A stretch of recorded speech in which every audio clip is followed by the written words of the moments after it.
Hello and welcome. We are here today with Anja Saleh, cultural advisor, interdisciplinary artist, poet, and author of Soon, The Future of Memory. And this is her first full-length poetry collection. Anja, it's such an honor to have you here. Thank you so much for having me, Lila. Super excited. Let's dive right in. So, can you share your family's migration story from Egypt? When did they leave Egypt? Where did they end up? And where are you now? Yes, so maybe it's important to say that my parents migrated to Germany, where I was born and raised, and I'm still in Germany, but not where I was born and raised. I'm in Berlin currently, the capital of Germany. So interesting story is that up until I think 4 years ago, I didn't even know how we ended up in Germany because my dad was so incredibly secretive about it. And he's not, I mean, many can relate, he's not like that much of a sharer and storyteller and all of that. But then occasionally he just starts speaking and doesn't stop. And it's like, whoa, wait, how did we get here? So, and that was one of those moments for me, right? So I don't know, we were waiting somewhere in a coffee shop. I don't even remember what we were waiting for. We were sitting there and then I was like, Baba, I need to understand, how did we get here? Like everyone knows their migration stories and I literally can't tell them when exactly our story started here and how exactly it came. And I think as soon as he started speaking, I understood why he doesn't love sharing the story. So my dad back in Egypt, my dad is an artist, calligrapher, and what we call khattat in Egyptian, or in Arabic in general, I think. And he was working as a font designer for the Egyptian TV and radio station. That means like the credit rolls at the time were like all handwritten, right? You didn't have like cool tech to just like type it all down. So he was working there, and there was this Egyptian director who like worked internationally and amongst others in Berlin, who saw my dad holding his left ear constantly. So turns out my dad had a chronic ear infection and had like a swollen throat, swollen ear, and was in like extreme pain, but just like kept on going, right? Because you don't just take sick leave if you can't afford sick leave. So this director at his end of like whatever project he had there went up to my dad and was like, I see you every day and you never speak to me. How come? Like, you just greet me and you never speak to me. How come? And my dad is like in extreme pain. So he also, because of his swollen throat, he cannot really speak, right? So he's like, I'm just in extreme pain. He's like, I figured you're always holding your left ear while you're working. So what's your story? What's happening there? I'm not going to leave until you tell me what's happening. So my dad tells him, listen, I have an infection. I don't know what it is. And I don't know. It's just extremely painful and it's bleeding and all these details. So this director goes like, listen, I've had something similar and I was treated in Berlin. So I'm going to make sure you're going to be treated in Berlin. And my dad's like, yeah, sure, thank you, right? But this guy actually keeps his promise and does everything in his power to get my dad to Berlin. And then somehow my dad's brother was working at the airport and had like really good connections, and also tried to help him because apparently it wasn't that easy to just like get him on a plane to Berlin to be treated in the hospital. And somehow after a few months of like back and forth, they managed to get him on a plane and to Berlin and get him an appointment at the Charité in Berlin. And that was in 78. So that's how my dad first got here. It's funny because I never even knew that our story started in Berlin. And it's so interesting because this city is quite like, it has such a pivotal meaning for me, also in my artistic career, artistic path. My dad stayed in Berlin for treatment for around 6 months. And there's a part that's missing from the story, but he somehow stayed. And then all of a sudden he ends up near Munich in Freising for a German course and starts learning German. So when I asked him, how come, like, did you not want to go back? He kept on saying, yeah, there's reasons I didn't go back. There's reasons I didn't go back. And I don't know these reasons. But yeah, this is how he somehow got to the south of Germany. And then he found a job in Ludwigsburg, which is not extremely far. It's another province in Germany, but it's not very far from Munich. He eventually starts some sort of school there as well and works next to his studies and finds a job in a city called Pforzheim, where my sister and me were eventually born and raised, and where my family still resides until this day. It's a very small city, so people will actually laugh when they hear this, because not many people know about it. They know it from the traffic. You always hear it on German radio because there's always traffic in that area. But yeah, that's where we are, where they ended up. And I ended up in Berlin. I moved here 3 years ago. I've had like this very long relationship with Berlin for, I think now 12 years. And have been coming back and forth until I decided in 2020, a month before the pandemic officially started, to move here. My mom, about which I also write the most because I grew up mainly with her, followed in 91. So my dad eventually went back by the time he had a German citizenship, and married my mom and brought her to Germany, to Pforzheim. So she actually always lived in Pforzheim. And has never been living anywhere else in Germany. What an incredible story. Oh my God. And so since my work also involves learning about Egypt's migrants, this story is particularly interesting because it doesn't fit any of the other narratives that others have embarked on this journey, you know? How very, very interesting. But I can see like in the way that you're describing the story, the artist in you is just like, you know, bleeding out, which gets me to your art. Can you share some of the, like, your background? What motivated you to get into art, and specifically interdisciplinary art? And I'm really curious about that too. It's an interesting question because I don't feel like anything had to motivate me, or I didn't have really a motivation. It was like more that it was very essential and a very natural part of my growing up and being. I mean, my dad being an artist, right? I always grew up being told you should study art. It's also a very unconventional thing to hear from like a migrant dad in Germany. Everyone's like, be a doctor and be a like whatever, lawyer. And then my dad is like, you should really study art. It's fun. It's beautiful. And I'm like, you don't even make money with this and you still want me to study it. I love the hope in this. But he also really instilled like this respect for art in me, because you usually grow up like just dismissing it as some like hobby. But seeing how serious he took it really made me take it very serious, in not dismissing like my writing just as like whatever, like just whatever, you know. But I also used to paint. I definitely gave that up, and I'm really horrible at it because if you don't practice, you just it's just like a downward spiral from then on. So I really loved it, and it was like very essential, and it felt very natural to just like write or paint or, you know, try to design clothing. And then with my mom loving jewelry, I got into jewelry design, and her like showing me all of her resources and how and where she gets things made, and me getting like a glimpse into this world in Egypt where you can actually customize everything from clothing to jewelry to whatever you want. Like, it's so much more accessible than here, right? Also for like normal people, you don't have to be extremely wealthy to customize things. It's like the most natural thing to go to a carpenter and tell him, this is the closet I want and this is how my bed is supposed to look like, and you're doing this for me now. Whereas here, this is like a very exclusive thing that you can't get like on a normal salary, you know.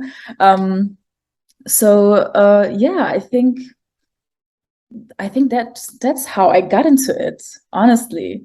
And poetry, it's an interesting question because I don't even remember when I started writing poetry consciously. I know that I wrote in English very, very early on for my sister not to understand what I'm writing because she was younger. So that was like my mechanism of like trying to keep my things private. We're sharing a room, so there's like privacy is just not a thing. So that was like kind of my way to keep my things private. And then the more I started reading, the more I got into like these different forms of literature, right? It's not only these big books you get in school. There's so many forms of like writing and creative expressions. Also, my mom used to work and still is working in the library, and I write about this a lot. Also, the experience of like growing up, everyone's going on cool summer vacations, but my mom, eventually being a single mom, not being able to afford to go back to Egypt every summer, would just take me to her workplace, which is the library. So me, in boredom, excitement, sometimes just being tired, dragged along 8 a.m. in the morning to my mom's workplace, would just like browse through the entire library and see what I found interesting, and just like look at books that I understood, that I didn't understand, that just looked interesting because they had many colors, or, you know, all of it. So yeah. I'm obsessed. I'm so obsessed. What a life. What a very interesting life. And you talked about your poetry. I want to switch up a little bit because I shared the questions with you, but I want to switch them up because in 2021 your full-length first collection of poetry came out. Can you share some details about it? What were some themes and topics that you explored in this poetry collection? So when I look at Soon, the Future of Memory, today, I feel like it is a look back at my experiences when I was younger, but also experiences that have really tremendously shaped me and have always been so present in my mind. It's about many things. It's mostly about my mom, really. And the first text is also a dedication to her, because I'm speaking more from her experience than from mine, because I grew up in Germany, right, with a German citizenship, and I knew the language, and I like was introduced to the German school system, like from the first grade on until the end. So I never faced the difficulties she faced. And I really want to pay homage to that as well, because I know that most of the immigrant migration stories, whatever, we kind of appropriate almost the struggles of our parents or of the people who like we grew up with. And I'm like, I'm quite privileged. Like, I don't even know what she went through. I know secondhand what she went through, because I was responsible for whatever letter came in because I knew the language when she didn't quite know it. And I was responsible to go to official institutions with her to figure things out for us, right? And all of these things. But I never really had to deal with the immense pain of being looked down to and being degraded in the way she was, right? And then still to have so much grace and never lose your dignity, and still kind of manage to make it seem so easy when I really know it wasn't. And still somehow now being like, oh yeah, you know, things were the way they were. And I'm like, I don't think so. But yeah, that really inspired me. And that's also a theme throughout the entire book. Like it's about migration, it's about water and the meaning of water for us. And inherently it's about remembering, because that is all that will shape the future, and that is all that we have at the end of the day, right? So when writing this, I often thought about how it would have been for my younger self to find the collection, about these experiences written, and I'd say in an almost deconstructed, broken down language. Very easy. I find the way, or the words I use, are quite accessible. Maybe not necessarily the format, but I tried my best in keeping it very easy in the way I express myself. And I really wonder, like, how would that have shaped my reality in terms of feeling alienated or misplaced without even knowing another place, right? And also even ashamed of how things are. And then sometimes also about the abundance of certain things and the scarcity of others. In my writing process, I also usually have two sets of people in mind. Ones who can absolutely relate to these settings, feelings, descriptions, and experiences, because they understand the languages I use and the context of both places that I'm talking about and that have shaped my entire being, but also my like entire experience of life. But then also the people who will feel like this is a lot of unknown something in this poem or in this collection in general. But then, of course, I hope that they're intrigued enough to like research the things or look up the things, because I don't necessarily work with translation. There's things I chose to translate in the book, and then I use German and Arabic in the English, mostly English collection. And with most of the terms, I chose not to translate them. because it's also about accessibility. Nothing was ever translated for my mom. These people knew she just arrived in Germany and they never even translated a letter. Why would I translate something that is a luxury for people to read and not a necessity, you know? So yeah, it's like a lot of layers, and I think it's exactly this what you can also see in the book. There's not one line of topics or like one specific topic. I pay homage to the 9 people who were murdered in Hanau in 2020 in a shisha bar in Germany, by a right-wing extremist. I pay homage to my mom, to the women that I have encountered in my life, to ululating, to the meanings of these small cultural things. This is beautiful. Like, in a way, it's a toolbox for people who are going through the same like life experience of either being a migrant themselves or being in close proximity to recent migrants, and also you like transcribing your life history. It's so powerful. It gets me to think your relationship with language. And I don't particularly have a well-defined question in mind, but how did you really navigate this life of being at least a trilingual, living through Arabic, German, and English?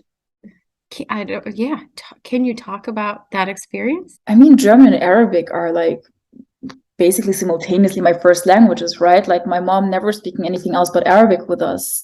And my dad sometimes like switching between Arabic and German, sometimes giving up on the Arabic because we didn't know enough words to keep up with whatever he's trying to tell us. So he was very fluent in German by the time we were born. So he picked up the language extremely fast.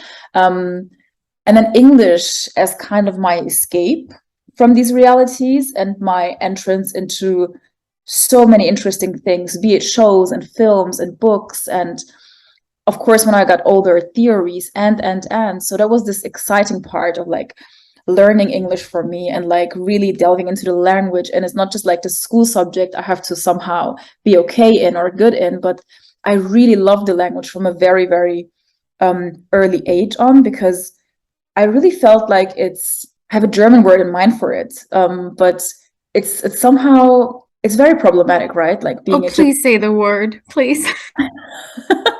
I felt like it was like niedrigschwelliger, but and that means like had less barriers to be learned.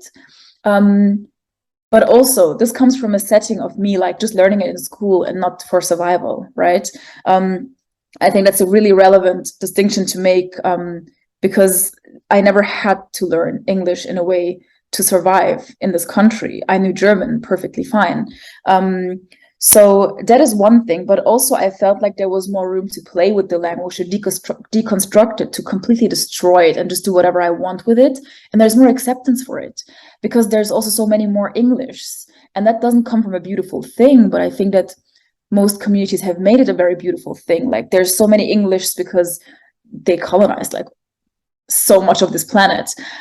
So each community and each people made their own English and created their own English. So it gives you kind of the freedom to enter this creation process and kind of like create your own English. And it's somehow still understood and somehow still felt. And you can create new forms of like constructing this language as you go. And I feel like there's way more room and acceptance to do that. And that's also one of the reasons or probably the most important reason I write in English and not German. And I know that there's people who say German is such a beautiful language. How dare you, right? And yes, to many it might be, but for me, German also connects me to my mother's experiences, right? So for me, all this harsh words, I know them first in German, and then maybe I taught myself them in English. But like the very harsh reality was lived in German. So to me, that's not a language that I can just take and deconstruct because I feel like, oh, there's going to be consequences for this.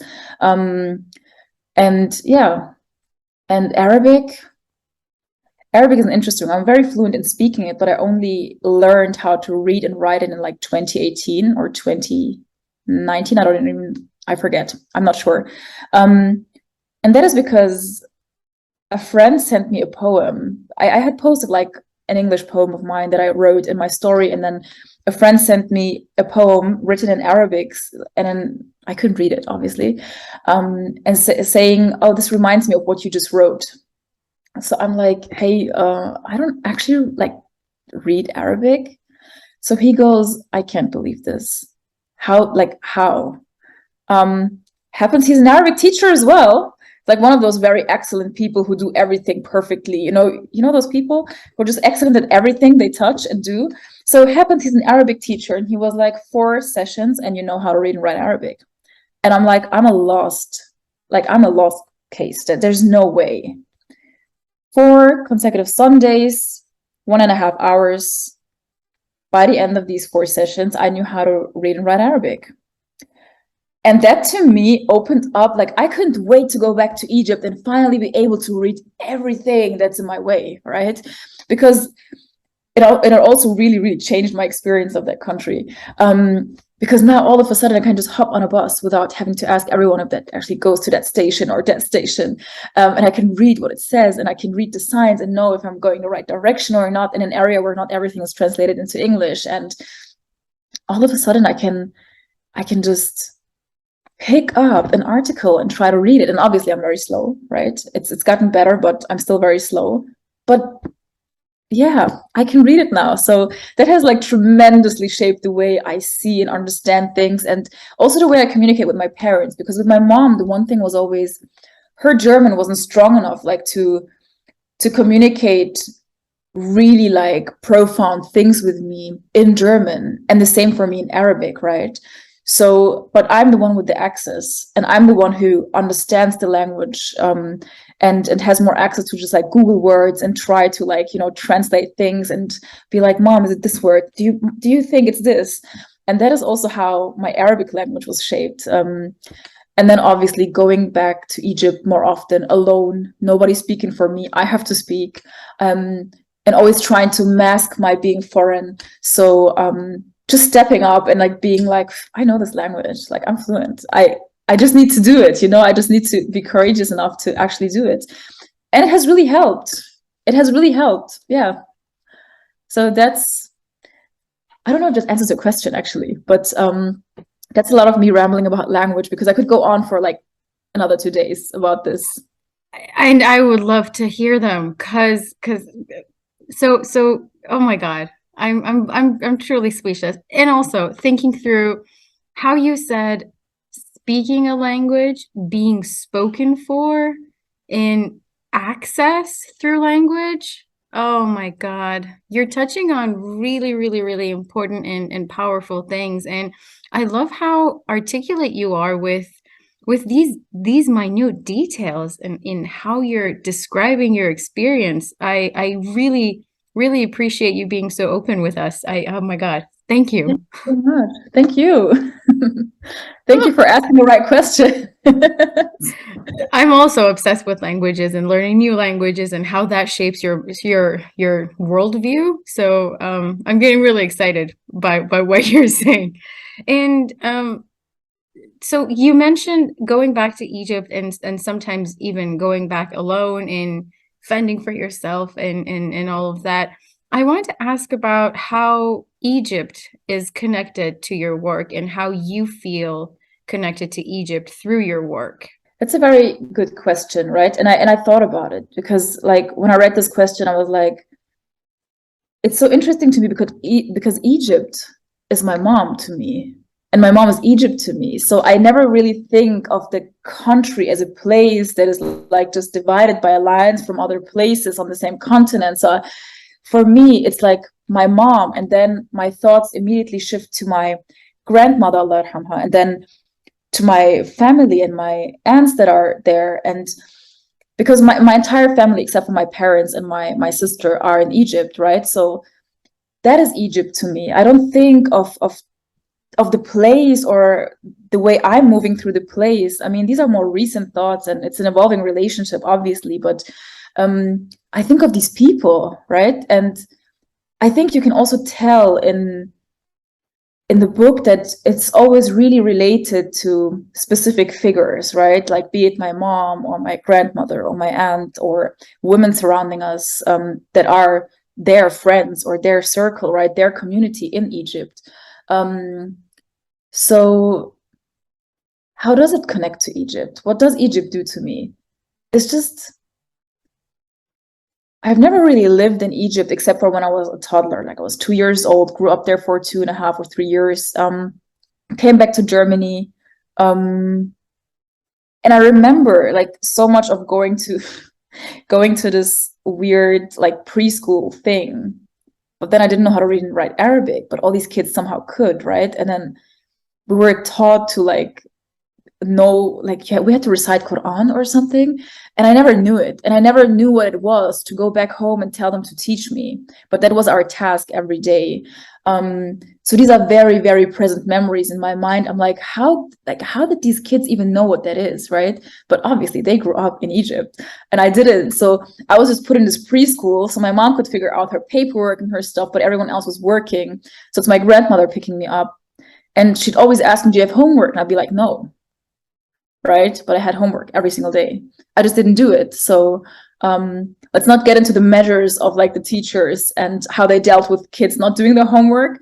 But that is like one really profound experience, like for me, right? So whenever I think of Egypt, these are like the little things that are Egypt to me, and that connect me, and that also I think shape my narrative about how I see Egypt, because I don't see it as this detached thing. And I know we talk a lot about diaspora, and obviously I have so many privileges that maybe many people there don't have, but also the other way around, right? So many there have this privilege of growing up around their families, but also having mangoes in mango season. And so yeah, so it's all these little things, like my granddad like always coming with a big box of mangoes, like walking up knowing I love that stuff, without us having to ask him. It's just like, I also think like it's like really brown man appreciation, like sort of like showing affection. But yeah, I really can't tell. It's like very, yeah, it's an evolving relationship. And I think I want to say it's home for me, but what does home mean, right? I definitely like home is a concept that, what does it consist of? Like it consists of understanding, love, maybe security, to be understood mainly, I think. But then am I really understood here in the place I grew up in? Partially. And then there's other parts people don't understand. But would a white German person who has like mainly a German biography or Germany-based biography say that they're always understood? I don't think so. So I really don't know. Yeah, I think it's just an I don't know for this one. Like it's an intense one, but also it's just a part of me, and it's I feel like I belong there, but I also feel like I belong here, and these places just have to deal with me. I don't. Yeah. Gorgeous answer. And again, we were talking, I mean, you were talking about access, being understood, in language. God, I really appreciate this conversation. Thank you. It's been beautiful.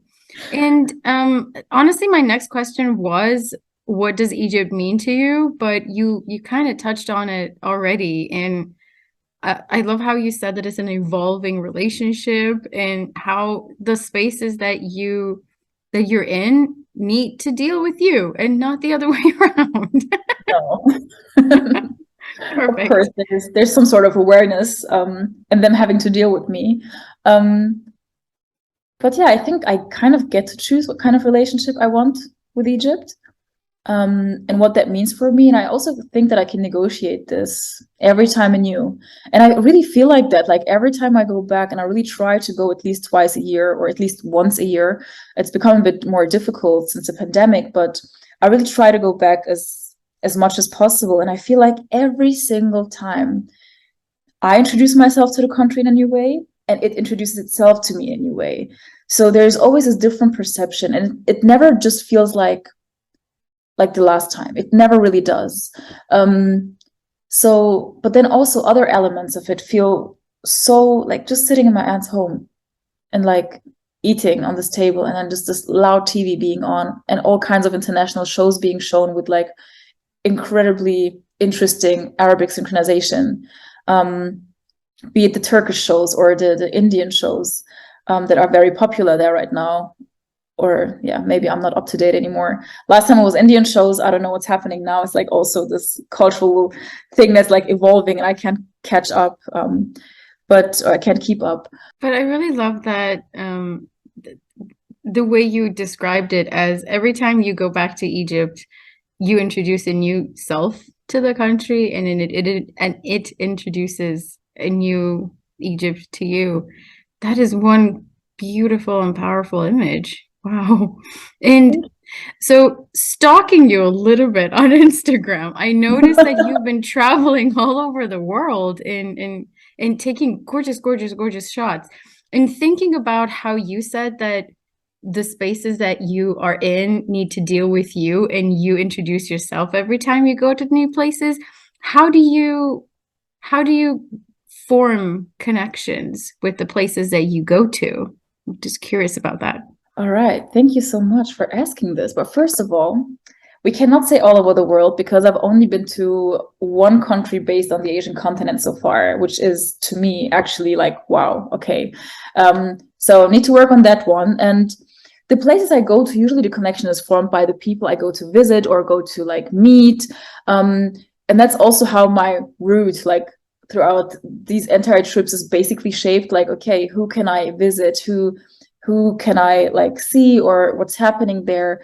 I usually travel with a purpose. Usually it's rare that you find me just going to a place because, oh, it's such a great place, because all the places are great in some way, right? And have so much to offer. So I try to have like a purpose for traveling. And this purpose usually is a person who either lives there, be it like permanently or temporarily, or for something. I don't know. I'm trying to think back of my last trips, and last one was my husband being commissioned and me just being like, that's a great chance to go to this country that I'd otherwise maybe not even see. So let me just book a ticket and yeah, come when I'm done with work, right? And then before that, I mean, my husband's Sudanese, so I was in Sudan because obviously I had to meet my family there. But that was a new place to me. Like, even though it's our neighboring country and there's like so much shared history, and probably also shared roots, I've never been to that place, and that is my purpose, like just loved ones, people that I appreciate, and that is how you usually also connect to a place, because you kind of meet these different people in a place, and everyone has a different reality even in the same place, and you get to know like parts of the city and like versions of the city and the country you're in through these people. And I have a bit of a different approach going to countries that I can't claim home in, whatever that really is. But like Egypt to me is like, I feel like, yeah, I just grew up with that country. So yeah, it has to deal with me and I have to kind of deal with it.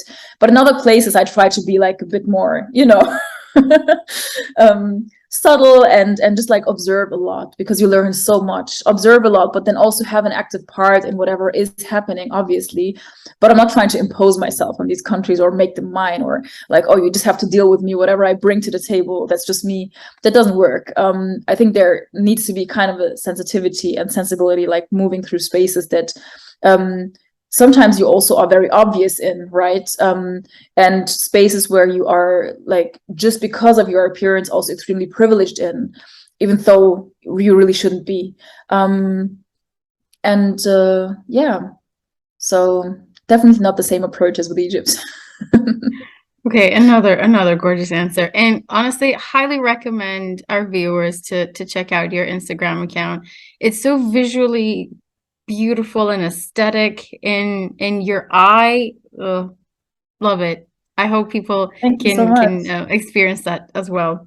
And I wanted to learn more about how your work has been perceived by Egyptians in Germany, or like Egyptians on the whole, like the diasporic communities.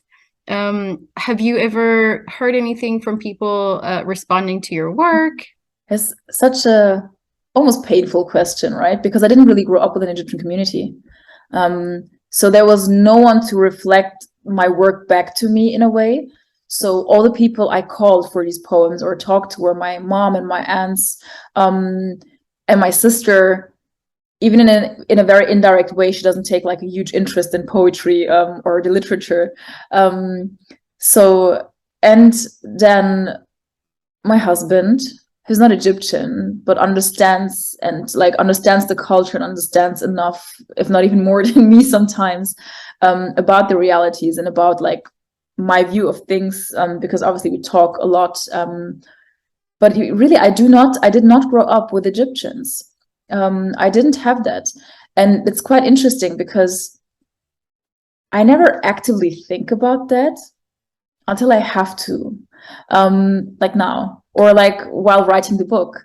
I got contacted by people from outside of Germany and usually also outside of Europe to share the book with them, or that they want to do research on the book.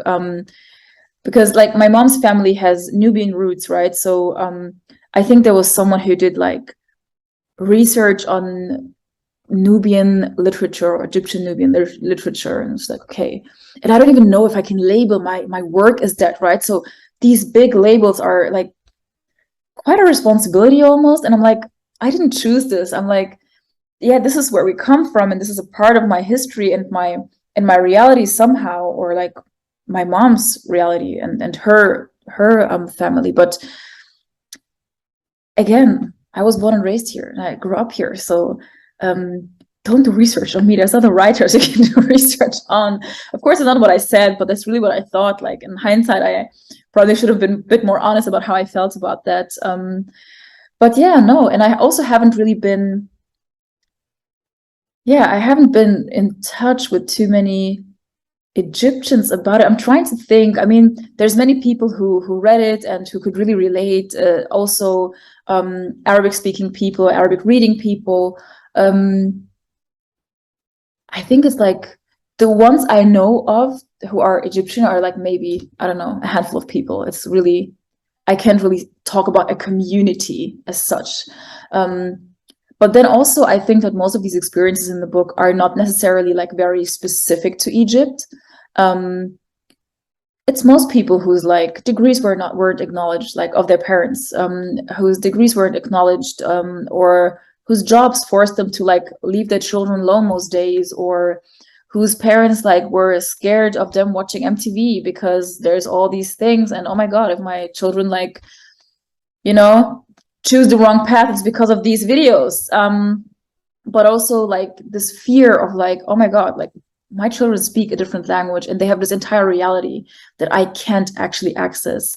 There's like a fear of most parents who don't share a language or reality with their children, probably, and not so specifically Egyptian. I think the context I write out of is Egypt, because that's just one reality I was faced with, or like one place that I was so connected with through my mom and also my dad. Like both of them have their entire families there.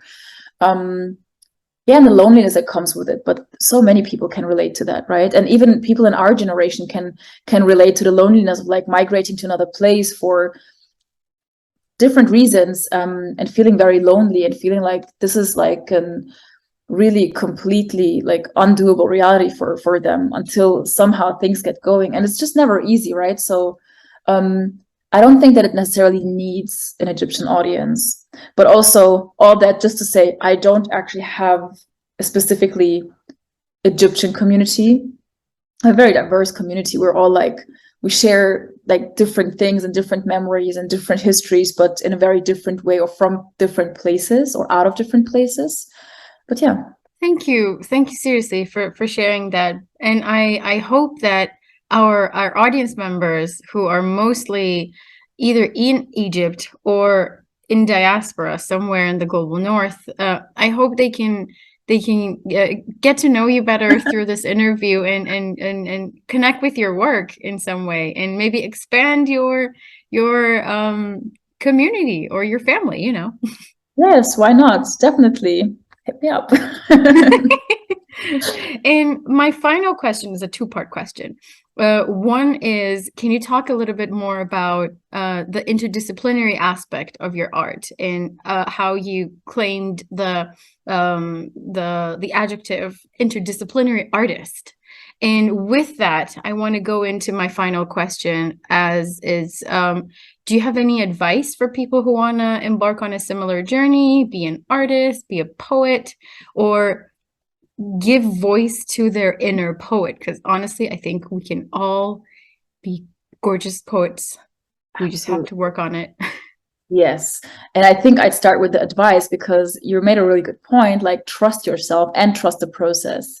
Nobody ever knows what they're doing until it's done. Honestly, this illusion of like, oh, artists sit there and they know exactly what they're going to do, and they know exactly how to approach things, and they know exactly which words to use. This is like a romanticized version of artists and artistry that I don't even know if it exists really. That's more maybe the research part of it, right? But yeah, and I think going back to the advice part and how I got to like use interdisciplinary artists is because I usually always tell people, do not let yourself be disciplined by disciplines. I read that sometime somewhere, and I was like, and I wish I knew who wrote this for me to read, because I've been using this ever since. So credits to whoever invented this sentence, because it really spoke to me in a way where I was like, okay, the pressure is off. Like, I have to explain, why do I work with textile and with visual art and with poetry and with installation, and but also like love community work and educational work, and why do I have to explain myself, right? Because I think we're all somehow multifaceted in a way, and we all do multiple things. And I mean, it's amazing if somebody like has this one thing that they really focus on, are really good in, or even not good at, like just like really enjoy doing it, are really passionate about. But even that sometimes like takes different disciplines to understand. Like if you, I don't know, work with glass, you have to kind of understand how glass, you know, reacts and behaves. And that's a lot of chemistry, and that's a lot of like physics, and that's like so many things. So there is no way you can actually separate disciplines completely, and everything is somehow interwoven and somehow interacts with each other and intersects in a way. And I think this is how humans actually also work, and how even how we're wired. Like you cannot just think of a book and think of the writing, because there's an entire process to creating this whole thing, right? Be it the layouting and like the design aspect of it, and like how the paper will behave and how much text there is on, and the ink that like then is on this paper, and then you have to make sure that the paper is thick enough for the letters not to like shine through the other page, and all of these things, right? And I think that really reflects in most of our work. And then some of us like feel shy or even humble, and I know that I did this for a long time, just like, yeah, I'm a poet and that's it. But then how do I do installations if I'm just a poet, right? And in some way, this is also poetry to me, because poetry doesn't necessarily only mean like written words, poetry or spoken words. Poetry is just so much more. And so we can say I'm a poet, but then even in this one word or in this one description, it's kind of like interdisciplinary or even multidisciplinary, because it entails so much. You have to be a listener, and you have to be an observer, and you have to be a reader, and you have to be like an almost painter, because you kind of paint these words and paint these poems in your mind already, right? And the things you use or the words you use to shape a poem, you kind of use colors or use feelings and use tastes and use texture. So how are you going to tell me that you're just one thing? And I also work like I research a lot, and I research a lot about like memory politics, memory cultures, future studies, how all of these things shape our realities. Like I'm thinking a lot about what I remember today, and what like generations from now, what people will be able to remember. Like, what are we leaving, right? Because we're so grateful for our ancestors, and we appreciate things that we've gotten from them, or like practices that we continue. But we need to do our part in this as well. And this is where the interdisciplinary part comes in. Like you research, and then you kind of like visualize, or in a way, right? Or materialize in a way. And then things like happen in different ways and forms, and opportunities open, and then you do an installation, and then you do a book, or you just write, and or you sing, or So yeah, very long description again for why I feel like interdisciplinary artist really works. And probably for most people who also don't dare to call themselves this.